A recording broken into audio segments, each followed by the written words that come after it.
Hello everybody, welcome to my Furry Protogen 2.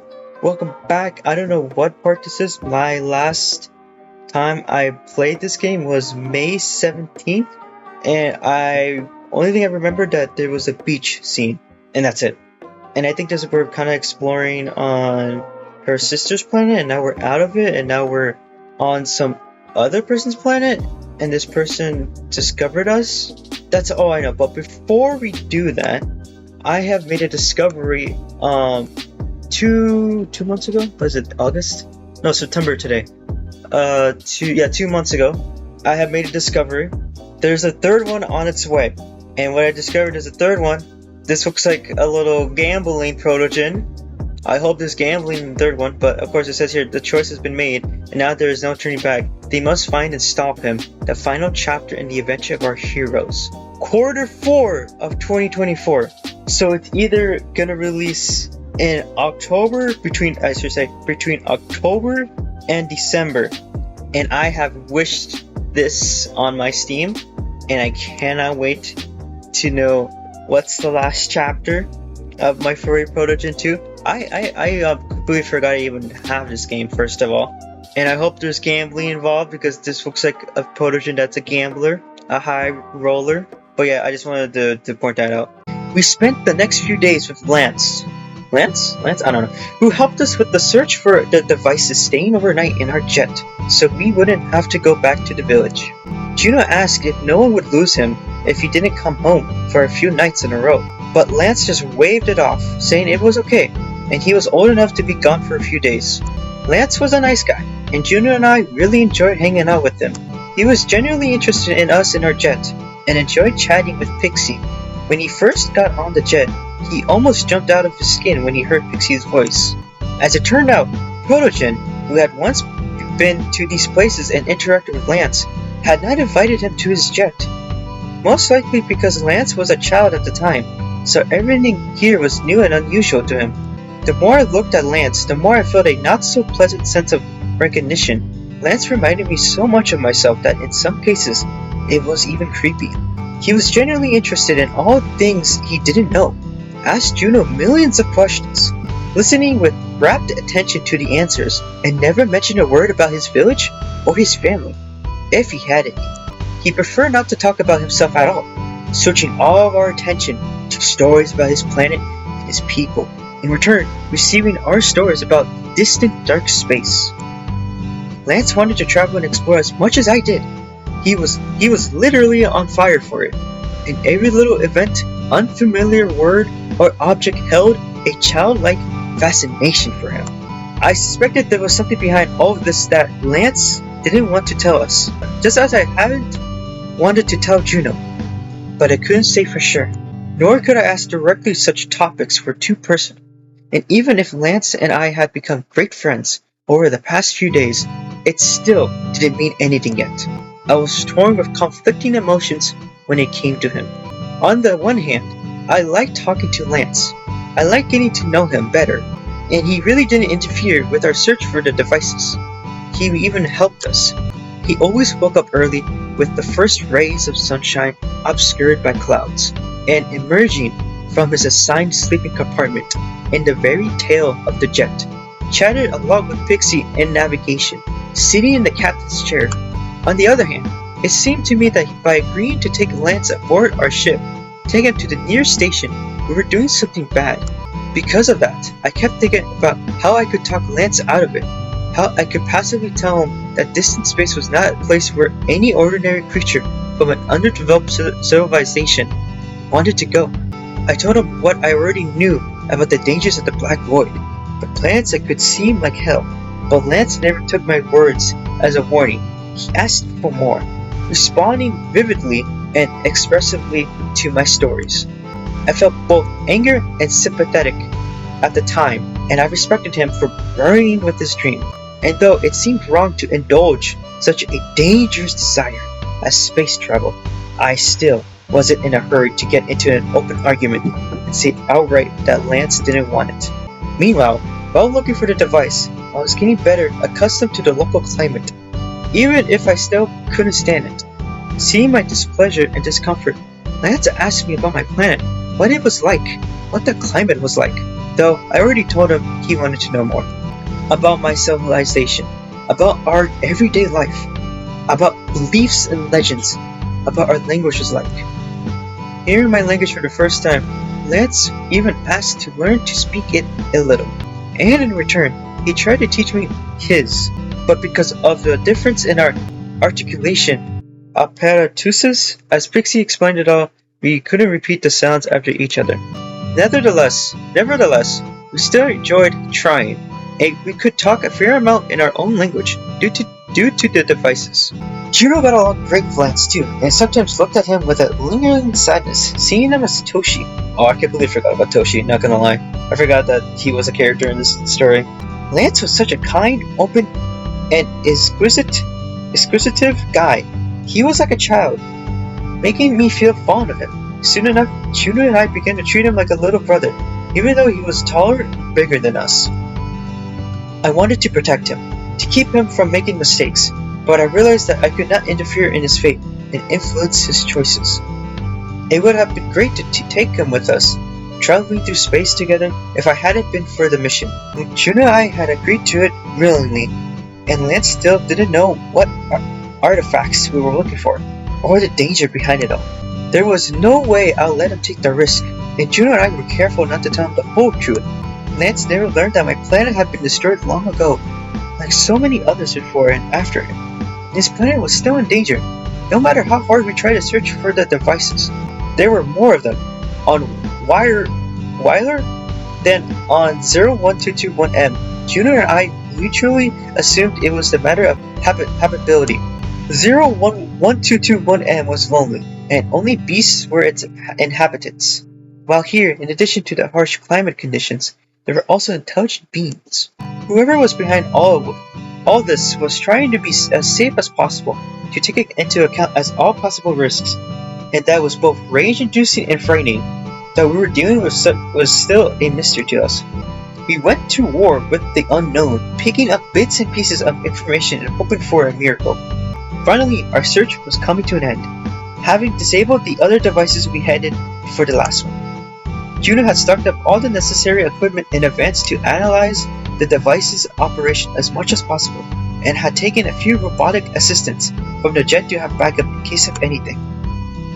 Lance was extremely interested in the devices we were finding, and stated with certainty that there had definitely never been any of his planets. He was curious about the idea of observing one, especially after seeing animal corpses around the devices.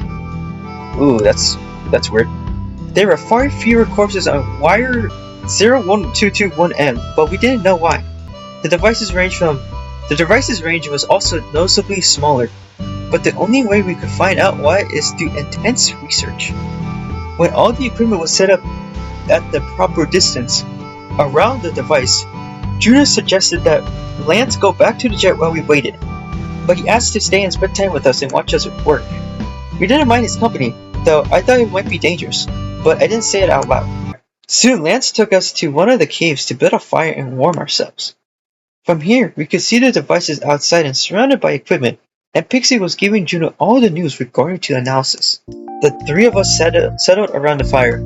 It was cold and damp in the cave, though the stone walls saved us from the strong wind. By the way, you still haven't told me what your mission is.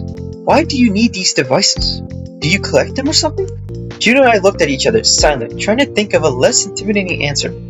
I was surprised Lance hadn't asked about it right away, days ago, when we'd find the first device. But I guess we had been too distracted by the sheer number of new discoveries and events to think about it. The thing is, we don't collect them. We're trying to help. Lance frowned, shifting his gaze questioningly from me to Juno and back again. Help? Help who? Our planet? As well as many other planets. Seeing the reflected seriousness on our face, Lance frowned and nodded. He turned back to the device, a purple spot shining in the blizzard. That's what I thought. They're just not artifacts. It's not like a normal artifact would kill living things, right? But I was hoping there was nothing serious about it. Don't worry, we're doing everything we can to keep your planet safe. We already had some success, and I'm sure after we shut down the last device, your planet will be threatened. Juno smiled at Lance, trying to cheer him up a little. Lance nodded. Thank you. Can you tell me what the problem is? What is it, and why is it here? He nodded towards the device. Juno and I looked at each other again, trying to find the right words to explain everything as clearly and calmly as possible. Your planet is screwed, brother. No cap on scamming me. but no matter how you word it, it still sounded scary. I remembered what it was like to know that your home, the world you always known, was in danger. The thing is, there's a certain threat I found out about it before I even met Doggo. I'd call this thing an anomaly. It happened from planet to planet, causing great harm to worlds, poisoning them and destroying them. In an attempt to catch up with the anomaly, I ended up on the planet where Doggo lived, but when I got there, I couldn't defeat the thing. Lance shifted his questioning gaze to me. Did your planet have those things on it too? Were you able to get rid of them in the end? Juno was silent, letting me choose whether to tell the truth or lie. It wasn't an easy choice, but I couldn't help myself. We did everything we could to help. Then Juno suggested that I fly with her to help the other planets and find the cause of the anomaly. And I agreed. So you left your home to travel too? I grinned, shrugging my shoulders. Before I met Juno, I didn't even know there was anything beyond our planet and sun. Our mythology had nothing about space in it. I lived in the village where everyone, from small to large, believed in Heavenly Mother and Lit, the two main figures of my mythology. Lance already knew some of this information, but I never told him the whole story about my past before that. Our elders made special celebrations at festivals to honor Heavenly Mother and her little brother. When I was a child, on my 3rd birthday, the elders declared that I was the chosen one because Lilith had told them so. Allegedly, he came down to them in the form of a celestial bird and told them I would save our planet. I grinned to myself as I thought back on it. It was strange to think about the past now. It seemed so long, not 2 years ago, but 20. 20 years? Oh, I also like this picture, this artwork. This is really nice. Ooh, blue fire, that's nice. Memories of living in a golden cage in confinement, carrying on my shoulders the title of Chosen One, that I was not ready for and did not desire at all. All of this was overshadowed by the anomaly, the virus, and the destruction of the planet. Now when drama of a universe scale was unfolding before me, all my previous problems seemed like nonsense, childish babble, but once it had been important to me. Once it was all I lived for. And then what? How did chosenness manifest itself? Well, I was treated like the most fragile and important thing on earth. I was forbidden to spend my time the way I wanted to. The elders controlled everything, even my daily routine. What time to wake up, and to go to sleep, what to eat, what to study. I was being prepared for an important event, though no one had any idea what was in store for us. On my 20th birthday, I was supposed to be the ruler of the village and protect it from terrible tragedy, but I didn't believe in it at all. So on my 20th birthday, I just took off and ran away. I was not allowed to go outside the settlement, so I saw the forest for the first time. And that's where I met Juno. I smiled, shifted gazing to Juno, who had been listening to my story the whole time, even though she knew it perfectly. That's great. Did Juno just fly in to investigate the anomaly? Yes, I stopped at the planet because I saw the anomaly activity. At the same time, I wanted to explore the area because the planet where Doggo lived, we call it Double I 9913, had never had space travelers. I needed a guide to tell me more about the planet and help me with the expedition, and Doggo just happened to get in the way. And he lied about knowing the whole area. I laughed awkwardly, feeling my face bake slightly. Well, I lied a little, but it was the reason we got close to each other. Yep, when I found out that he lied, I was terribly angry, but I couldn't let him go back to his village. We quickly became interested in each other. Lance smiled and nodded. I already noticed that you guys are in love. But honestly, I never realized there could be couples like that. Well, couples between different species, I mean. In a universe, nothing is impossible. And what about you? Do you have a partner? Juno looked at Lance curiously, because he didn't tell us about himself. We didn't know that much about him. Lance smiled crookedly and shook his head when he heard the question. No, not yet. Maybe I'll meet someone out there among the stars too. Someone from another planet, haha.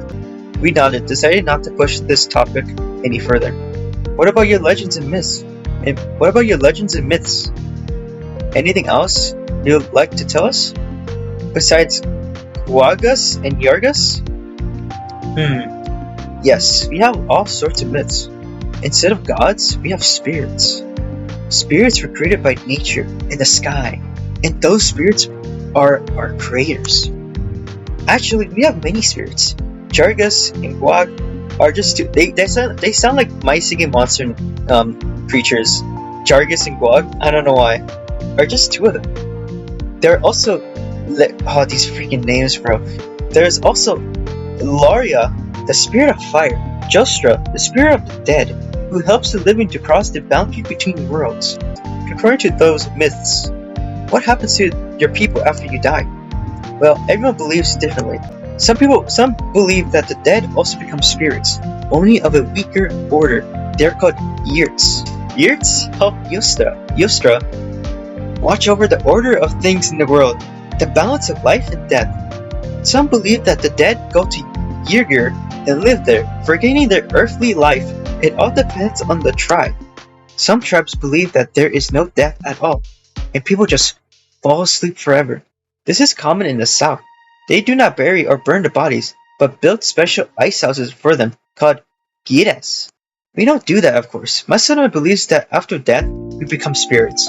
So we just burn the bodies. Allegedly, with the help of Yera, we send the dead to Yostra. And your tribes are not in conflict with each other because they believe different things? Lance smiled and shook his head. No, why would we have conflict? It's just a matter of what you believe in more. And what do you people believe in? What happens after death in your belief? With us, it is much more prosatic. We had one common belief, that after death, people go in the clouds of the Heavenly Mother to her valley and live there. Those who lived a decent life get a good life. Those who lived a decent life get a good job, live a pleasant eternal life in the garden, picking fruits and berries. And those who were evil and did bad things, cheated and treated others unfairly, get dirty work in the same garden. For example, cleaning cattle stalls. Lance grinned and shook his head. What a nightmare. Even after death, one must work. Yes, sort of. Death is thought to be merely a transition from one state to another. Souls live on and the body remains on Earth. That sounds a little strange for me, but it's really interesting. Your stories were interesting as well. Thanks for telling them. We fell into a cozy silence, each of us thinking of our own thoughts.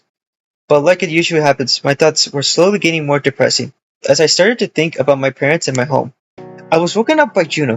She placed a soft palm on my shoulder and asked in a calming voice, "Are you okay?" I nodded, distracted from my thoughts.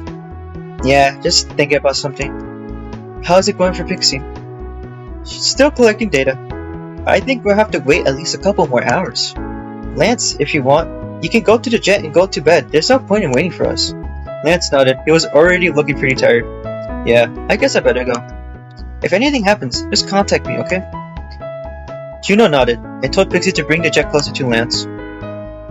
Lance said goodnight to us once more and left the cave, carefully circling around the range of the device. Juno and I were alone, sitting next to the crackling fire. Are you sure everything's okay? What is this word? Begurgling nodded. Yeah, it's just, I remember my parents and my home. Juno's helmet reflected a sympathetic expression on his face. I understand your pain, Dago. Great, you're doing good. You're trying to do everything you can to save those who still have a chance. That's really selfless of you. Selfless? More like selfish. The only thing I've done in the past 2 years was forcing you to resolve this thing with anomalies. Don't forget that I was doing that before I met you, so it's not just like your mission. Maybe you're right. I don't know. I was also wondering why does Lance want to fly away so badly? Would it be right to take him with us? Juno shrugged. But it's his wish, and if that's what he wants, why not? But he's making a mistake. It's clear as day. How can he survive out there in a completely different world? He's completely unprepared for it. He is living in his own fantasies, which have nothing to do with reality. I could hear the resentment in my voice. Juno smiled softly at me. You two were not at all adapted to this different world. But still, this is different. I was forced to fly out. I had no choice. Are you saying you wouldn't fly if you had one? Oh, damn. That got me thinking. I frowned and shook my head. No, that's not what I meant at all. I mean, it would be a lot harder for me to fly away and I still think about it, and I tried to rephrase the thought in a way that could convey my opinion and to Juno and not offend her, but it didn't come out the way I hoped or imagined in my head. I never thought about whether I would have left if things had turned out differently. Maybe I'll go up to the ship, watch space, and then ask Juno to stay on my planet with me. We could live somewhere far, even on the same ship, and but my parents would know about it. But Juno would have stayed with me if things had turned out this way. She lived for travel, expeditions, and research. It was her life's work, the only purpose she had. I wasn't sure if she could give it all up for me, just to live on my undeveloped, unremarkable planet. But I didn't think about it, realizing that it would be a difficult question for both me and Juno. There was no point in discussion in what hypothetical could happen now. It would never happen, so what was the point of bringing it up? Juno smiled softly and put her hand on my shoulder. It's okay, Doggo, I understand. And I understand that you want to keep Lance safe. But it's his choice, not yours. If he wants to choose to leave, well, no one has the right to stop him. But he can't just turn back time. And if he regrets it, what then? What if he realizes he made a mistake, say, in another galaxy? He doesn't know what he's doing. It's a silly child's dream, which in reality may turn out to be a nightmare. At least I had you when I found myself in outer space. If I were on my own, I would have just gone nuts in a few months out there. What makes you think Lance will be alone? He'll be with us first, and then you'll meet someone on the station. There's a huge gathering of beings from all over the universe and places like this. Who knows who he'll meet there? What if he gets in trouble? What if he runs into space pirates? There's space pirates? What? Yo, and the third one, we better meet some space pirates, bro. Juno told me about space pirates, criminals who travel through space and live a life of debauchery, selling sentient and non-sentient beings as slaves or food, robbing everyone, murdering innocent creatures. We didn't see them on our route, but they were often caught at stations, especially if stations were in galaxies like ours, where there were no space states or comedies to nail them. We can't protect Lance from everything, and we can't predict what's gonna happen next. You yourself have suffered your whole life from having choices made for you by those who thought they knew better. You don't want to do that to Lance, to take away his choices, do you? Even if he makes a mistake, chooses wrong and regrets it later, it's not your responsibility, Doggo. And it's not mine either. It's his responsibility, and everyone has to take responsibility for their actions. I sighed, realizing that Juno was right. We hadn't forced Lance to come with us. On the contrary, he wanted to. And we could only do him a favor by taking him on a ship to the nearest station. Even though I thought it was a mistake and a stupid idea that Lance would eventually regret, it wasn't my choice. But I could not escape the unpleasant feeling that we were contributing to some bad, life-threatening adventure. And talking with Juno didn't change that, only dulled it for a while. Hey, it's okay. Maybe Lance will change his mind. We got a little bit of time still. I shrugged. Yeah, I guess so. We fell into silence, looking at the dance flames of the fire. It was cold in the cave. The weather was getting worse as the night wore on, and even the warm thermal clothing didn't save me from the cold. After a while, my teeth began to clatter against each other despite the fire. Juno looked at me with concern. Are you cold? Yeah, a little bit. You want to go inside the jet? I can sit here by myself, no big deal. I shook my head confidently. Of course not. What are you talking about? I'm not leaving you alone. I don't know what could happen. I remember what had happened the last time Juno and I had been separated. Even though it was cold, I could say with certainty that I would never leave her alone. Juno nodded, apparently remembering that incident too. Suddenly, a slight smile appeared on her helmet, and she looked at me with a squint. I think I know how to keep you. Come on, let's get out of here. Juno zipped back up, tugging the solid tissues into her jacket pocket and put out the fire. Alright, we set off toward the cave exit, preparing to face the wall of howling and wind and blizzard, when suddenly we heard a growl in the dark. I froze in place. Juno stopped too. We both stared intently into the darkness, trying to make out the source of the growl, shining our flashlight in the direction we heard it coming from. Suddenly, red eyes flashed right in front of us, and three beasts stepped into the light. They were grayish white, with long paws and yellowish long fangs. Their red blood-snot eyes froze on us. It felt too much like something I've seen before, and it sent shivers down my spine. Juno! My voice shook slightly, and the voice of it made the animals huddle on the ground, preparing to jump. Shoo! She got the Glock. Juno snatched her rifle, pointing it at the animals, and fired, killing off three of them almost instantly. The bodies fell to the ground, dark blue blood immediately staining the deep white snow. The red glow in their eyes faded, their open mouths still bubbling with saliva. The war was silent, ceased, leaving us with only the sound of the wind. That's just like on my planet. Go to the jet. I need to get the bodies in the lab. I'll help you. You can't carry them all. Juno nodded. I'm not even pronounce that. It was obviously she wanted to get me to safety as soon as possible. We walked over to the bodies. Juno took two by the scarf by their neck. I took the remaining one and we headed to the jet, left the pixie nearby. Juno, I'm not going crazy, right? It's the virus. We need to do some research first, but yes, I think it's the same one. You have the vaccine, right? Juno nodded. Yes, the one from your planet. We don't know yet if there are any differences. It might be useless. I'll analyze, do some research, and then we can decide what to do next. Alright. Once back on the jet, Juno immediately dragged the bodies to the lab, and then together, in complete silence, we went back to the device to disable it and retrieve all the equipment. Then, returned, closed the doors, and Juno immediately gave Pixie the order to fly up to the ship. What about Lance? He's never been to space. We're not in space, we're in orbit. Besides, he wanted to travel. Let him get used to it. See what it's like up here.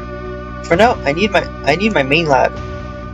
Juno stripped. Oh, I forgot. Oh my god, I forgot what her normal outfit looked like. Juno stripped off her thermal protection suit, remaining in her armor. Do you need any help? I could see how much Juno tensed, and how her shoulders literally stiffed. She was obviously deep in thought. Her helmet reflected nothing but a serious, pensive expression. No need. Go to bed. I'll do the research No need. Go to bed. I'll do the research and analyze the samples in the meantime. Are you sure? I can keep you company. Gina turned to me and put her palm on my shoulder. It's okay, Doggo. Really. You're tired. Go get some rest. If anything happens, I'll call you right away. And tell Lance in the morning not to come into my lab unannounced. I'll get Pixie orders. Right now, he better not walk around in the ship at all. We bought the virus here. Until Lance gets a vaccine, it's not safe. Oh my god, dude. We're gonna have to protect him? Alright. There better be some dialogue options, bro. There better be. I nodded, accepting the orders. Juno hugged me gently, said goodnight, and headed off towards the lab bay, closing the doors behind her. With a heavy sigh, I went to our bedroom, took a quick shower, and lay in bed, forcing myself to fall asleep. Despite the maelstrom of thoughts swirling in my head, fatigue quickly took its toll, and within minutes I fell into a deep sleep. I woke up, got out of bed, and went straight to the navigation bay, hoping to find Juno, but unfortunately, she wasn't there. But I found Lance sitting in one of the chairs. He looked out of the ship's window and memorized silence at his own planet. As I approached Lance, I too looked at this frightening, extraordinary, beautiful for a few moments. You okay, buddy? Lance didn't take his eye off the view and responded. It's just unbelievable. It's magical. I never thought it was like this. I never thought it was so beautiful. Wiley, it's just beautiful. I nodded, sitting down next to him. From space, Wiley was indeed beautiful, like an icy snowball frozen in the middle of nowhere. Pixie told you we had to go up. Yes, it explained that it was necessary, and I'm glad this happened. That view. I cannot believe I'm actually seeing it. Look at it. Dago. How beautiful and so quiet. And that's just our galaxy. I smiled weakly. Is your planet here too? In our galaxy? Yes, though it's far away. There are many planets in the galaxy. I too was unaware of all this greatness until I met Juno and saw it all for myself. It's impossible to imagine only to see with your own eyes. I made myself comfortable in the chair and went silent, savoring the beauty with him. We spent long minutes in silence before Pixie called me to join Juno in the lab. Lance was immediately distracted as well and asked, "Can I come with you?" I shook my head. "Later, buddy. Juno and I will call you, okay?" Lance nodded. He didn't seem at all upset about having to stay here to look on this place. Like a child watching a miracle, he turned his head back to the huge panes of the ship's window and continued to stare. I headed toward the lab bay. Oh, she is tired. The doors were locked for security reasons. I quickly entered the code and stepped inside, immediately finding Juno sitting at one of the tables, intently studying all the materials. Stopping near her, I put my head on her shoulder. "You didn't sleep at all, did you?" Juno shook her head. "I didn't have time for that. I studied the samples and, well, studied everything I could." "And how are the results?" Juno sighed. "I don't want to say the results are comforting, but after I scrutinized the bodies of the animals that attacked us yesterday, you're right, it's that virus. It's vertically identical to the one on your planet, except for some minor changes. They are 95% similar, the other 5% being variations due to local climate conditions, difference in local nature." "Variations? But you said it's the same virus." "Yes, it is. It has roughly the same time of infliction, the same route of the infection, the same effect on a living organism. Those creatures were infected at the same time, about a couple days ago. Apparently, they went out to hunt but didn't return to their pack. The virus made them fight back and flee. If they had returned, they would have affected the whole pack, and then we wouldn't have been attacked by just 3 of them. What are the chances? Are there any major differences that would prevent us from curing everything?" "The changes are mainly climate related. The virus is more resistant to cold. In addition, the time of infection and transition from stage to stage is faster. In simpler terms, the efficiency of the virus is improved." "So this virus is specifically designed for this planet?" Juno rubbed her chin thoughtfully. "I think it's something like a mutation strain. There is one single base that is modified so that the virus is ready for any conditions. On this planet, it's cold tolerance. On yours, it is certain organics, contaminated water. It's as if the virus is adapting to the environment it enters." "And what about the vaccine you gave me? Will it work?" Juno shook her head. "It'll take me a while to create another vaccine based on the existing one, specifically for this strain. It'll take a few hours. I think it'll be ready by tomorrow morning. But we need to act as soon as possible. Go back to Wiry and distribute the vaccine. It's not like we can spray the vaccine everywhere." "No, but we can pour it into wells, give it to residents and livestock. That way, they will be protected." I nodded. Juno's idea was the only right one. "We have to let the residents know somehow." "Yeah, we'll use Lance's help. With a jet, we'll be able to visit most of the settlements. There aren't many. They're mostly concentrated near the equator and down south. We could do it in a couple of days." The news for it was encouraging. I exhausted with relief, realizing that we had a good chance of protecting this planet from destruction. Juno asked Pixie to get Lance. Oh, never mind. I thought he just walked in here and said, "Hey, what's up, guys? What's poppin'? What's poppin' in here?" Juno asked Pixie to get Lance, and soon the lab doors opened. Lance looked around in surprise, interested in the equipment and monitors, and then came over us, sitting down in a vacant chair. He smiled uncertainly when he saw our focused faces. "Is something wrong? Why are you looking at me like that?" Juno and I looked at each other and began to share what we already knew from afar.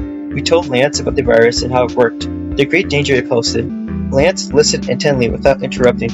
There was no panic on his face, though there were a flicker of fear in his eyes.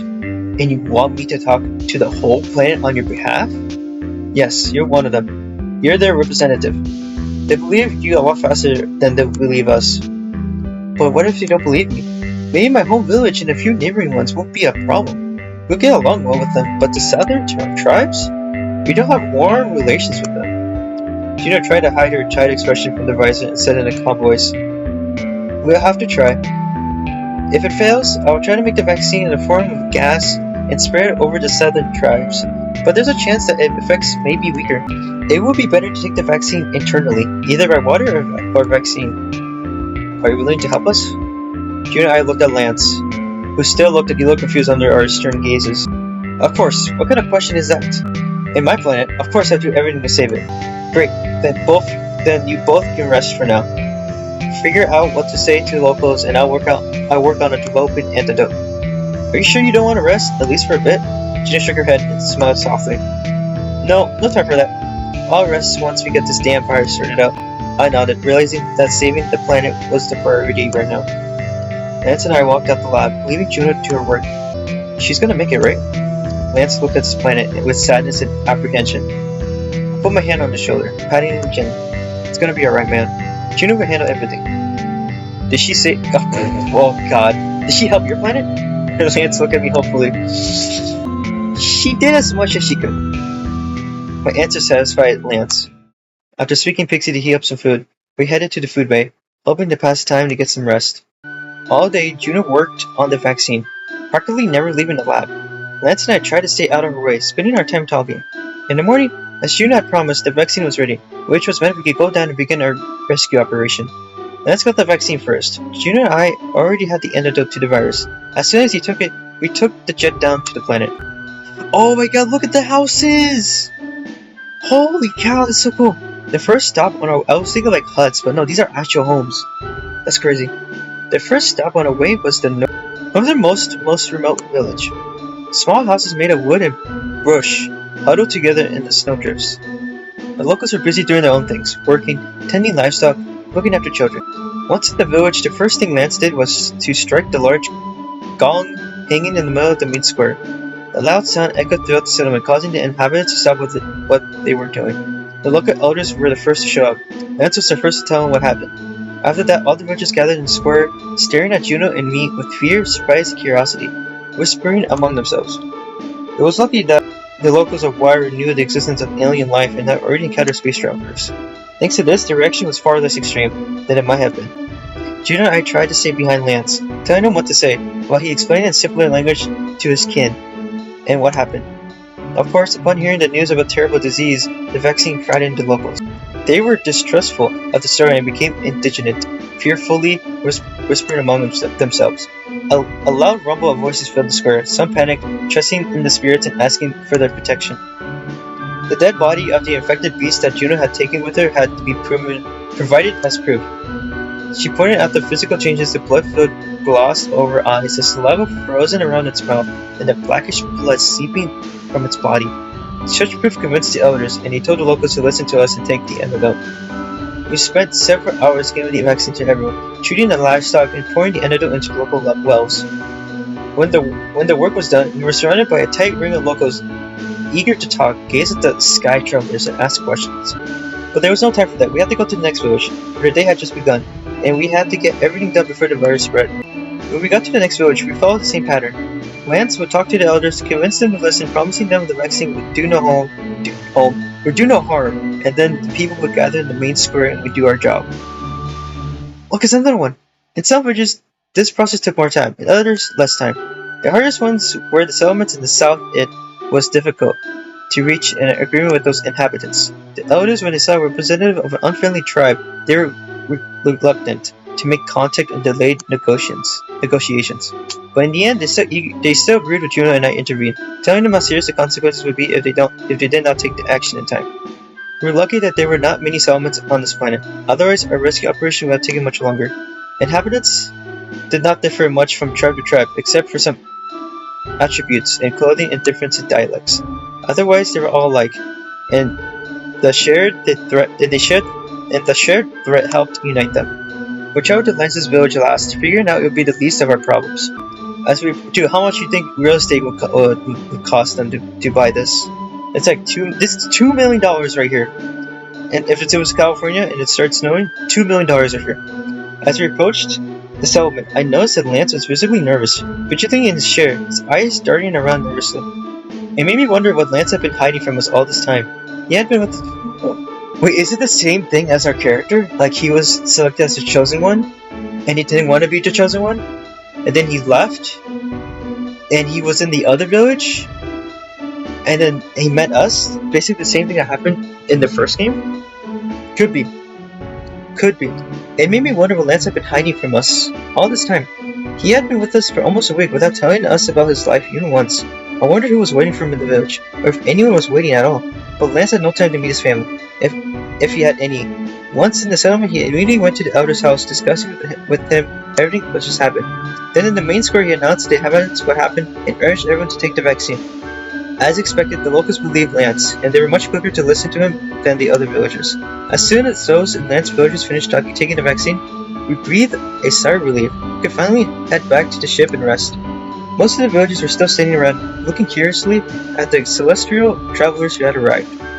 They crowded around us in the ring, hesitant to come closer, whispering and gazing at Lance, who, to their surprise, was so at ease with the aliens.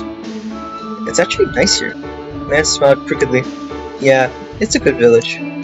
Where do you live? I'd like to see your house. Do you have a family here? Or...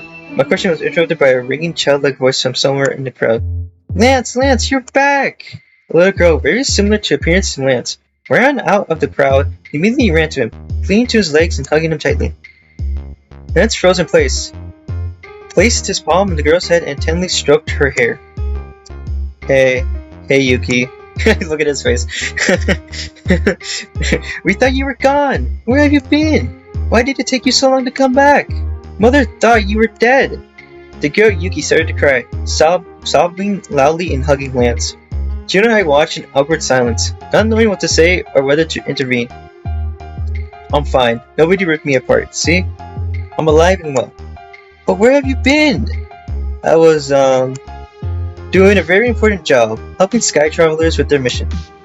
Yuki started mumbling something, sobbing and pressing her face into Lance's legs.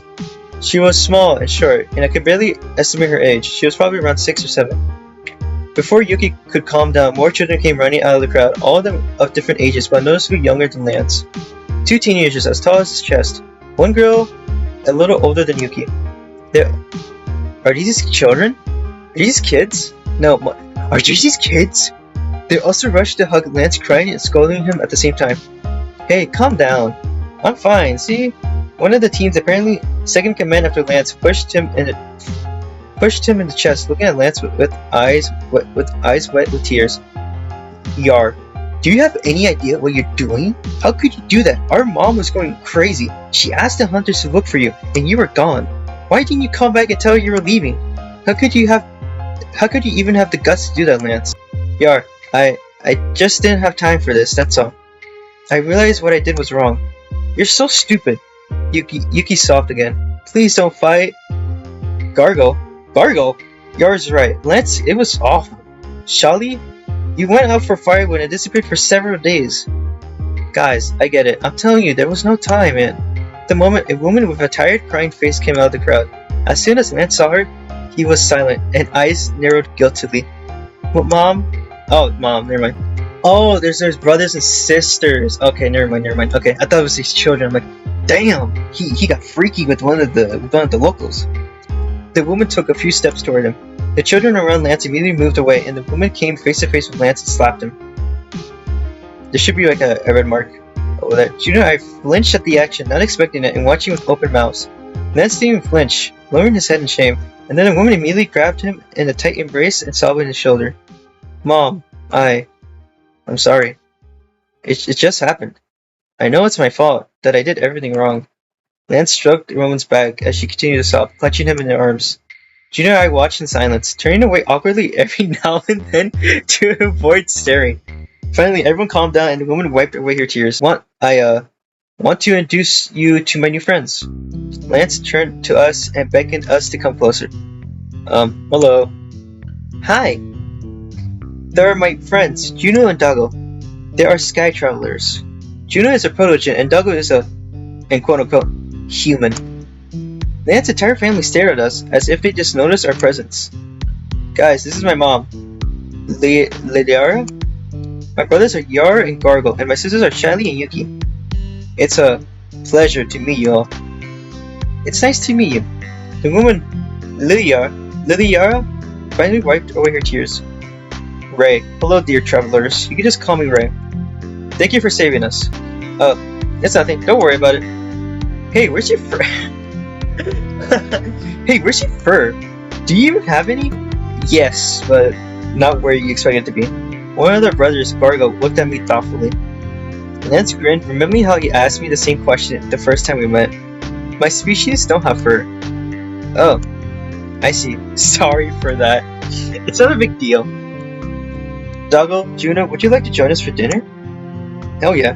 I'd love to meet Lance's new friends. Juno and I looked at each other again. Thanks, Miss Ray, but we don't want to get in the way of your reunion. It's alright. Don't worry about interrupting anything. We don't get many sky travelers in our area. We'd like to be honored to have you in our home. Alright then, lead the way. Ray smiled and the whole group headed toward their home. It was a little bigger than I thought it would be. Sheesh, dude, this looks nice. Although, this huge window over here is way too big. It was a little bigger than I thought it would be, though there wasn't much room inside for a large family. Once we were inside, the change in atmosphere was noticeable. It was surprisingly well lit, weather warm, and nice change of pace. Among these new sensations was the distant but pleasant scent of fresh, homemade food. Ray immediately invited us to a large table in the center, where everyone miraculously fit together. The house was small, but it felt cozy and welcoming. All the children, after recovering from the heartbreaking reunion with their brother, were immediately clinging to Juno and me with questions. We gladly answered their questions and told them everything we wanted to know. I tried to answer their questions as clear as possible about our life, about what happened, what my planet was like, how we lived, and what we believed in. The food served by Ray, though not much, was very tasty. Having been in space for over 2 years, I have forgotten how delicious this kind of food was, cooked by hands of a loving mother. The dinner turned out to be very memorable, warm, and cozy, and I quickly got we acclaimed to the atmosphere of a real home, something I had forgotten long ago. I wanted to stay here longer, even though I knew it was impossible. Our mission on Wyler was over, and we had to travel further into space. The atmosphere of comfort had such a great effect on me that I went outside to catch my breath several times. Damn. This is very spacious. The heck? My departure went almost unnoticed by the children and Ray. We were too absorbed in Juno's stories. I looked up at the black cloud-covered sky and looked around at the neighbors' houses with light in their windows. The thought that I would soon be back on the ship, heading out into black endless space, felt heavy on my chest. Now, after feeling something so memorable after such a long time, I didn't want to leave anymore, even though I knew it was necessary. But this was not my planet, and was ultimately not my home. I couldn't stay here, even if we succeeded in removing all the anomalies devices. Soon I heard the door open behind me, and someone stood nearby. I realized almost immediately who it was. Hope my family didn't bore you with their questions. My siblings have never seen a sky traveler, and they're too young to remember the last Protogen who came on our planet. I shook my head at Lance's inquiry. No, I just wanted to get some fresh air while we're here. You have a great family. Why haven't you said anything about them? I don't know. I guess I just didn't want to bring it up, and generally speaking, I didn't want to think about them. It just makes the decision much harder. Besides, I didn't know how you feel about me having family here. Maybe you tell me to go home and not waste any time with such a crazy idea. Dude, he just read my mind. We were gonna tell him that. I hummed, realizing that was exactly what I would have said. At that moment, I realized that I was a little jealous of Lance. Jealous that his planet had been saved before things got out of hand, that his family was alive and well, that he could go back to them. Sorry if this seems too personal, but do you have a father? Lance nodded at my question. Dad died of an illness 5 years ago. Oh, sorry for your loss. It happened unexpectedly. He was wounded on a hunting trip. After that, he lived a few more days before dying. I had just turned 12 at this time, and I was the oldest child in the family. So after my father died, I had become the head of the family. This responsibility fell upon me, and I was not ready for it. I was just a kid. I haven't gone through the initiation rite. What is this rite for? It was the rite of shifting into adulthood that every teenager goes through when they turn 15. My siblings were very young then. Yar, the second oldest, was 10, and Yuki had just been born. My personal life and dreams were over. I had to take responsibility for the family, learn to hunt, make decisions with my mother. Every morning I had to get up before everyone else to fetch Kaylee, then bring water, then look after my brothers and sisters, and then go hunting with other men in the village until evening, so that I could bring some food to our house. I'd always wanted to travel ever since I was a kid. I've dreamed of going somewhere far, far away, seeing new places, meeting someone. I didn't want to stay here. This planet, this climate, this snow, I hated it. And then the Protogen arrived. I was already thinking that I wanted to get out of here, but that Protogen told me about amazing places, new planets, where it was warm and sunny. It all sounded like a fairy tale to me. I dreamed of escaping that life, that one forced upon me, only because I was the firstborn son. I love my family, Doggo, but that dream, it's been in my heart for so many years. So many years it lived in my heart, warned me, gave me some hope. I was too young to fly away with the Protogen then. No one would take a child on such a journey. But now, I feel that this is my last chance. I won't be lucky to meet any more sky travelers in the near future. What if one comes in us in 10 years, 20 years from now? But then I'll have a family of my own. I'll be forever tied to them, to this place. Lance sighed heavily. My heart ached with longing for my parents, for my village, for people who no longer existed. Lance had all that, and he was going to leave them. Just leave it all behind and go off into the stars to aimlessly explore vast galaxies? I guess that's what made me angry and irritated, because Lance had a choice. Now he is suddenly ready for the unknown? His dream, which he could turn out to be a nightmare, was more important than his family, than all the people who loved and protected him. Doesn't it hurt you to leave them alone? Have you even thought what would happen to them? How they will survive after you leave? Lance was silent for a few days, or for a few moments, apparently not knowing how to answer. Of course, I thought about it, and of course it hurts me, but you are just an adult now. Soon you'll be 15, he'll be initiated, and he'll take my place. He'll be the head of the family, taking care of our mother and the younger ones, and I could be free of my duties and finally do something for myself. You have a family! Lance, you want to just leave them? How did they react when they found out you were leaving? Lance sighed heavily. Are you serious? You didn't even tell them! Oh, he's angry. They don't need to know. They'll try to talk me out of it, and I don't want that. I turned back to Lance with indignation on my face. Are you kidding? They're going to worry like crazy. They love you so much. Lance lowered his gaze bashfully. I know. Damn it, I know, Doggo, but you can't do that. It's your family, your loved ones. I know. Why are you even lecturing me? You're the one who flew away from your family and your planet. Why are you allowed to leave and I'm not? Oh, this is the part where we're gonna bomb drop on him. Lance looked at me with longing fire in his eyes, a powerful heartbreaking mixture. I could see that he felt guilt, and I could see that he was angry at himself, at me, at the world that he felt and treated him so unfavorably. I sighed heavily, averting my gaze. I didn't leave my family, Lance. My family died, alongside my whole planet. When this fact reached Lance, his eyes rounded, his face stretched. What? Really? I'm so sorry, Doggo. What happened to them? Juno couldn't save them, right? I was silent for a few moments. It wasn't easy to talk about it. Even though 2 years had passed, it was still hard for me to think about it. The anomaly tore my planet to pieces. If I hadn't been for Juno, I would have died too, like everyone else. She was able to create a vaccine and cure me, but it was too late. I was the only survivor of my species and my civilization. But I never forget it. I never forgive myself for not being able to do anything to help them. Lance said nothing, his face full of sadness, so I continued my monologue. Remember when I said that I was the chosen one on my planet? That the elders decided I was the savior? That I had the help of our goddess? You have no idea how real that was, how serious everyone in my village, including my parents, took the prophecy. I understand it perfectly well what it means to be deprived of a choice. I understand what it's like to be forced to live a life you didn't choose for yourself. I was not only allowed to do that, I was not allowed to do anything. Hell, I wasn't even allowed to walk around at certain times, forced to stay on certain route at certain times, without ever leaving the village. I felt like an outcast. I felt like I was the property of the village. And I didn't want to live like that, so I ran away, leaving my parents in my village. Villagers perceived that as a betrayal. But when I returned home, everything had already been destroyed. There was no one to save. I managed to catch my mother in her last moments and ask her for forgiveness, but she died before anything could be said. I realize now that if I had stayed in the village, I would have died the same way as everyone else, but I feel guilty. I couldn't stop thinking that even if I died, I would be surrounded by family and would have been with them until the last minute.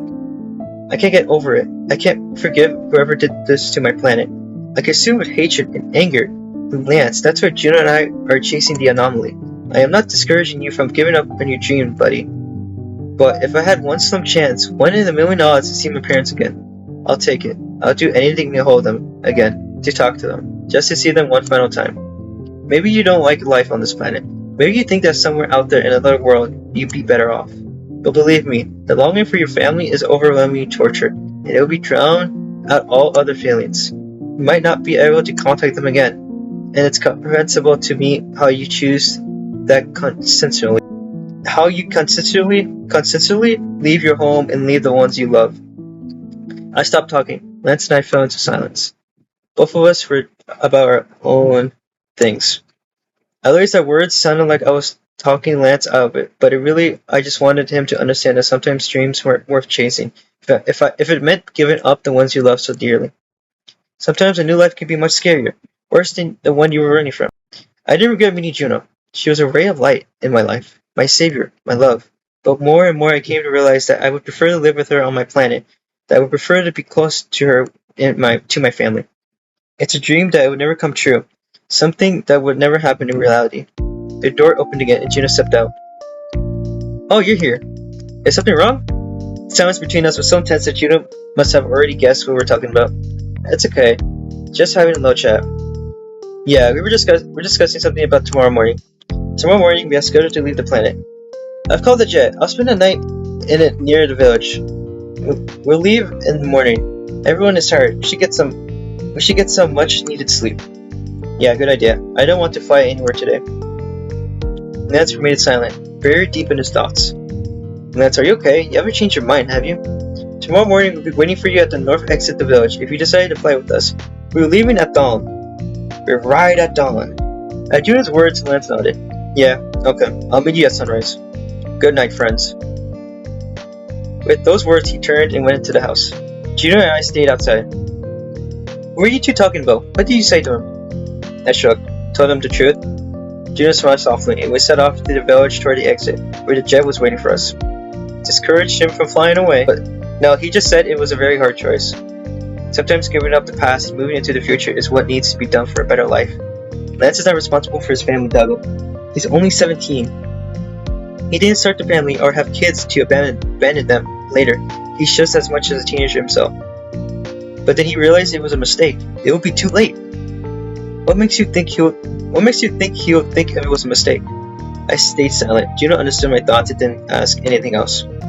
We reached the jet, stepped inside, taking off our thermal protective clothing, which quickly became wet from the melted snow. It's gonna be okay, Dago. Lance's decision is not your responsibility. If you think he's making the wrong choice, it will only be his mistake. Don't talk him out of it, okay? Let him make the choice of his own, and then we'll see what he decides. I sighed, realizing Juno was right. I couldn't be responsible for the choices Lance had made. I couldn't talk him out of it, even if I didn't think he was making a right choice. Let's go to bed. We'll leave tomorrow morning. We'll also have to analyze the data Pixie has collected from the devices. Juno took my hand and pulled me toward the bed, and we climbed in together, and I tossed and turned for a long time. Wait a minute, that was a different background. What the